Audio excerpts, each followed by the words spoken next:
Abuse, lawsuits, and bizarre murder-for-hire schemes. These celeb chefs disappeared from the spotlight after they couldn't handle the perils of fame.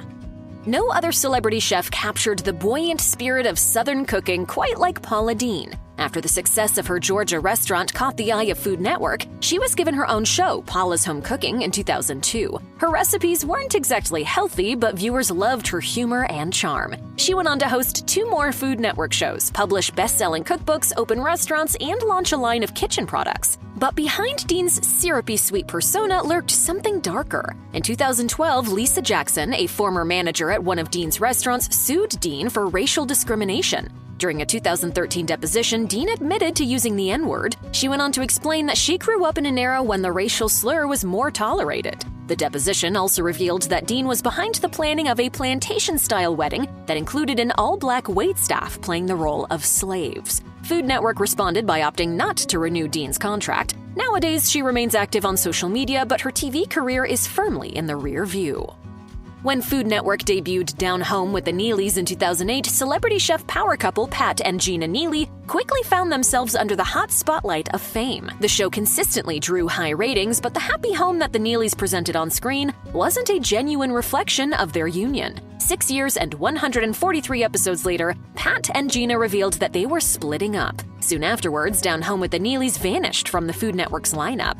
Fans were left wondering what really happened between the seemingly inseparable husband and wife. Gina spoke more candidly about the divorce during a 2016 appearance on Oprah, Where Are They Now?, as she revealed that she was considering divorce before they booked their show, and that they went to therapy a dozen times. I tried to leave 5 times, and I just didn't have the strength, but the 5th time I held on to that.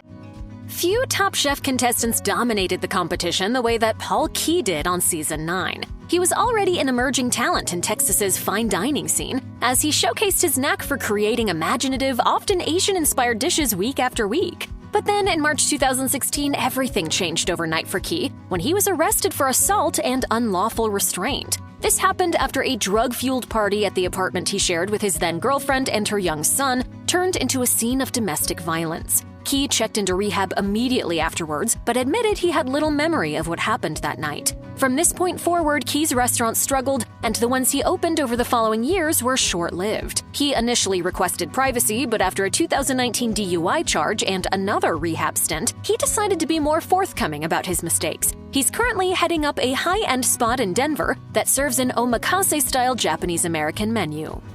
Michael Chiarello thrived in Napa Valley for years before his Food Network show Easy Entertaining made him a star when it premiered in 2003. Subsequent appearances on Top Chef Masters and The Next Iron Chef bolstered his celeb status. All the while, he also ran multiple successful restaurants. In 2015, 2 former employees at Chiarello's San Francisco restaurant Coquetta filed a lawsuit against him and other members of upper management for sexual harassment and labor violations. He was accused of promoting a toxic work environment for female and homosexual male employees. Accusations included inappropriately touching them without their consent, making sexually explicit comments, and encouraging Coquetta's managers to follow his hiring policy of, if you don't want to f them, don't hire them. These claims were made in conjunction with accusations that Coquetta unlawfully doctored timesheets and didn't pay employees overtime. Chiarello denied the claims but wound up settling out of court. Then, in November 2016, days after the settlement was reached, he was arrested for a DUI and drug possession.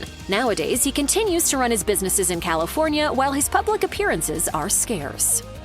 Jonathan Gushue became a celebrity chef in his native Canada through his outstanding work at Langdon Hall in Cambridge, Ontario. Langdon Hall is considered one of the most exceptional restaurants in the country, largely thanks to Gushue, which is just one reason why his sudden disappearance in 2012 was so shocking. Gushue was reported missing after last being seen in Toronto on December 29th of that year. When he didn't show up for Langdon Hall's New Year's Eve dinner service, those close to him began to worry. His car and cell phone were located, but the man himself had totally vanished. A tip line was set up to help pinpoint his whereabouts. 13 days later, the police found Gushue unharmed outside of Ontario. He left his job at Langdon Hall within months and didn't cook on the public stage for 3 years. In a 2015 interview with the Globe and Mail, he admitted that he was struggling with alcohol addiction and disappeared due to a binge. As of 2023, he's the head chef and owner of The Vale in Toronto. Australian chef Pete Evans found fame as a familiar face on Channel 7 cooking programs in his home country. He served as a judge on the show My Kitchen Rules for 10 seasons and authored cookbooks with minimalist names like Fish and Pizza. But then he threw it all away. In the wake of the COVID-19 pandemic, Evans took such a staunch anti-vaccination stance that his Facebook page was removed after numerous posts were categorized as misinformation. At the same time, Channel 7 decided to distance itself from him. But this did little to deter Evans from continuing to air his grievances with the COVID vaccine, as he simply started spreading his opinions on Instagram instead. But since Instagram is owned by Facebook, it was hardly a surprise that he was banned from there as well in 2021. Evans took things even further by peddling phony cures for COVID and certain cancers. By 2023, he had resurfaced on Instagram, though his public appearances remain scarce. Heston Blumenthal's name is pretty much synonymous with molecular gastronomy and Michelin stars. The British upstart's restaurant Fat Duck has piled on the awards over the years, so a segue into TV was pretty much inevitable for the bespectacled chef. He appeared as a judge on MasterChef Australia until 2020, when he was outed for underpaying his restaurant staff by about $4 million over a 4-year period.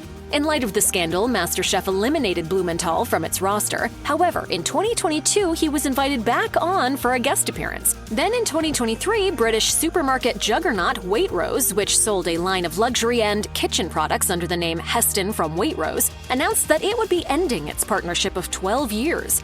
These are just some of the many ups and downs for Blumenthal, who in recent years has opened up about the loneliness of being an elite chef. From 2004 to 2006, Juan-Carlos Cruz hosted the Food Network show Calorie Commando. But then, in 2010, he orchestrated a murder-for-hire plot to kill his own wife. He reportedly recruited homeless men in the Los Angeles area to cut her throat in exchange for $1,000. Text messages obtained by TMZ indicated that he was going to pay the men with 10 $100 bills ripped in half. They would receive half of the bills up front and the other half after the deed was done. But little did Cruz know that the homeless men had turned him into the police. Those close to the chef revealed that he and his wife had been dealing with infertility issues for 20 years that had left her in a suicidal state. Due to her strong Catholic faith, she refused to kill herself, and Cruz was trying to end her suffering. He ultimately pleaded no contest in court and served a 9-year prison sentence. More than 9 years have passed since his December 2010 sentencing, but he's essentially vanished from public life. My wife says that I'm downright cranky if I don't get my exercise in. Since 2009, George Calombaris had been reaping the success of multiple restaurant ventures and media appearances thanks to his presence on MasterChef Australia. But he eventually found himself on the wrong side of fame when he was hit with a lawsuit, alleging that he underpaid his staff. In July 2019, his company Made Establishment admitted to underpaid wages to the tune of $7.8 million. And this wasn't Calombaris' only serious controversy. Back in May 2017, he was charged with assaulting a 19-year-old man during a soccer match. In 2022, he revealed that his mental state was tried beyond reason during that time. As he admitted, "You just feel like the world is going to come to an end and you'll never enjoy anything again. I cried so much, it felt like every minute of the day when no one was watching me, I'd be in tears. I couldn't see a way out." The sun has set on the Calombaris empire. Calombaris has since found his footing as the culinary director at Australia's Hotel Sorrento, though he has no immediate plans to return to TV.